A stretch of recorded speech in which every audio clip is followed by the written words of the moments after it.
Nuestro tercer panelista en este panel 4, la participación en la gestión pública como organización y proceso, es Pablo González,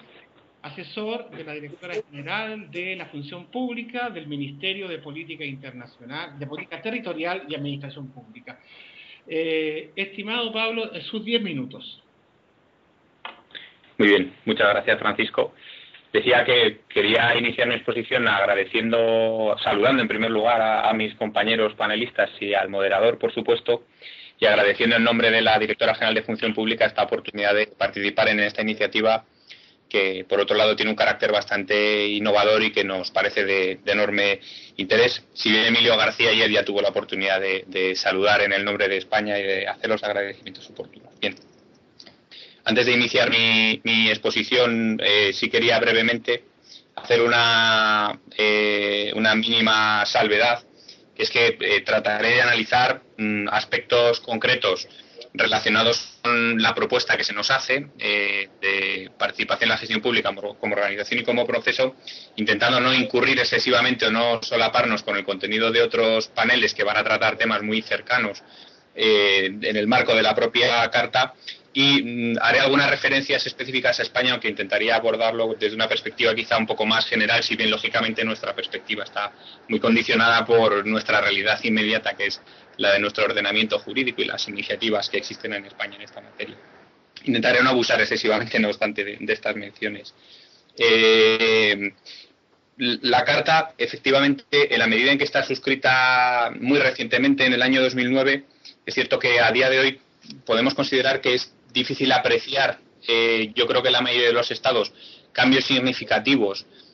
al menos en el caso de España es así, que se vinculen necesariamente a la Carta, puesto que ha pasado muy poco tiempo, y al menos también en el caso de España las energías del Estado en estos últimos 2 años y medio han ido muy orientadas a abordar las causas y las consecuencias fundamentalmente de la crisis económica que atravesamos, y por ello quizá muchos de los avances a los que voy a hacer referencia en realidad existían previamente, eran avances que se habían dado ya en el campo de la participación, pero nos sirven, eso sí, para ilustrar este objeto de análisis en concreto, que es el del punto 4, esencialmente, de la Carta. Lo que sí es importante señalar es que, efectivamente, bajo nuestro punto de vista, este capítulo 4 y este objeto de análisis en concreto tiene una gran relevancia en la medida en que permite, son apartados que hacen una referencia muy concreta y que permiten materializar de una manera muy concreta los principios que con carácter quizá un poco más global o general se recogen en la Carta. De ahí el interés que este apartado en concreto a nosotros nos despierta. Cierto que son instrumentos muy útiles todos los señalados, y en la medida en que cada estado se vayan concretando de una manera o de otra para operar el cambio cultural que tiene que darse en el marco del funcionamiento de las instituciones políticas en cada uno de nuestros estados, o en su caso, es el caso de la Unión Europea, en organismos supranacionales, también en otro tipo de organizaciones, que conduzca a un mayor grado de participación que complemente fundamentalmente la democracia representativa. El capítulo 4 de la Carta es efectivamente, hace referencia a esa organización y a los procesos de participación, a la participación como organización y procesos, y debe conectarse necesariamente con el principio de institucionalización que recoge la propia Carta y también con el principio de adecuación tecnológica. Nos parece que hay una conexión muy clara entre esos principios y el contenido del capítulo 4 de la Carta. Analizando de forma un poco más concreta los posibles mecanismos a través de los cuales se puede desarrollar este principio de participación, se puede materializar, debemos tener en cuenta, en primer lugar, y aquí hago de nuevo una referencia al caso español, a que en el caso de estados altamente descentralizados se debe tener en cuenta, tener muy en cuenta esta especial complejidad o singularidad, en la medida en que, por un lado, se debe tener en cuenta que cada una de las administraciones, bajo un marco común, debe desarrollar sus propios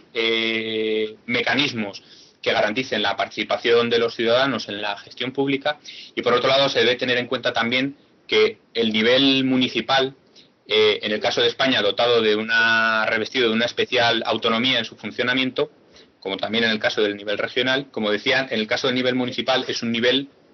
muy adecuado y en el que se han dado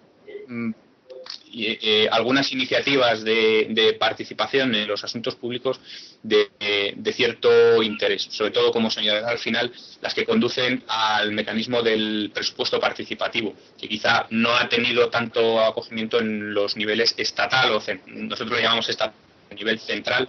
y el nivel regional o de comunidades autónomas, pero sí en el nivel municipal. Haciendo una referencia general al funcionamiento de la previsión de mecanismos de participación y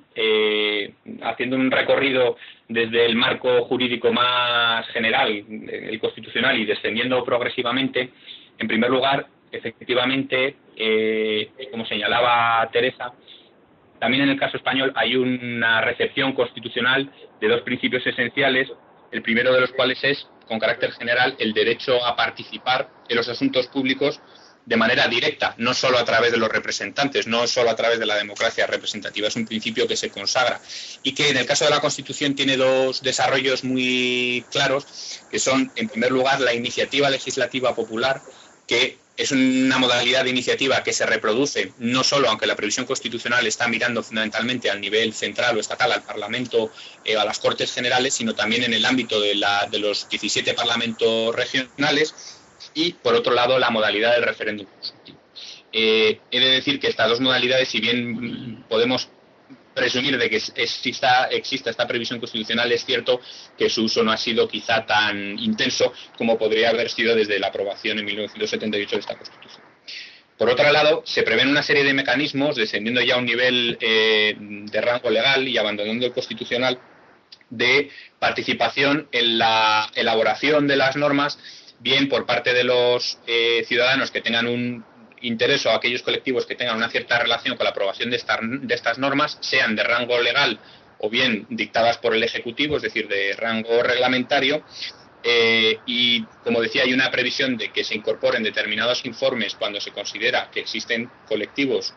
afectados, si bien a veces esta participación se canaliza a través de determinadas asociaciones o grupos que actúan en representación, o se entiende que actúan en representación de estos colectivos.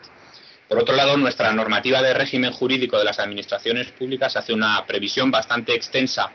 y creemos que este es un mecanismo muy importante, de participación de los interesados en los procedimientos en los que son parte interesada. Hay un catálogo de derechos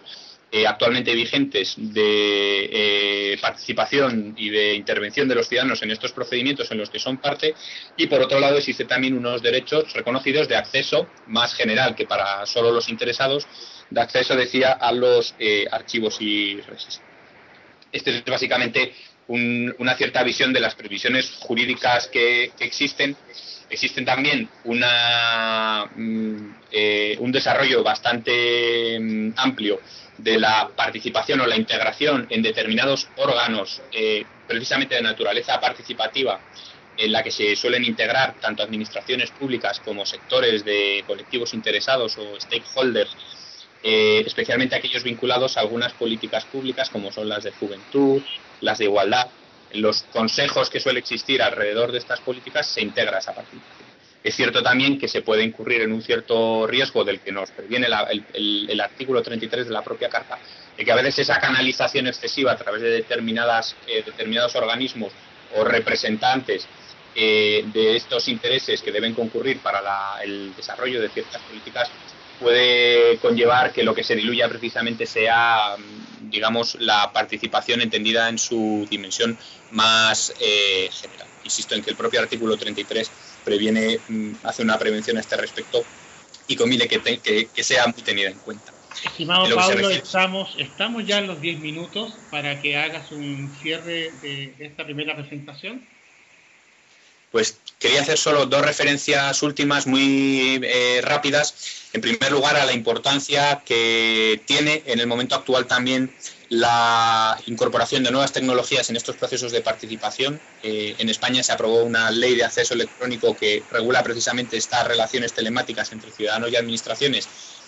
ampliando enormemente los derechos de acceso a información y tramitación. Y por otro lado decía que yo creo que una gran asignatura pendiente, al menos en 2 de los niveles territoriales en España, es sin duda el presupuesto participativo, que es un instrumento de una enorme potencia para garantizar esta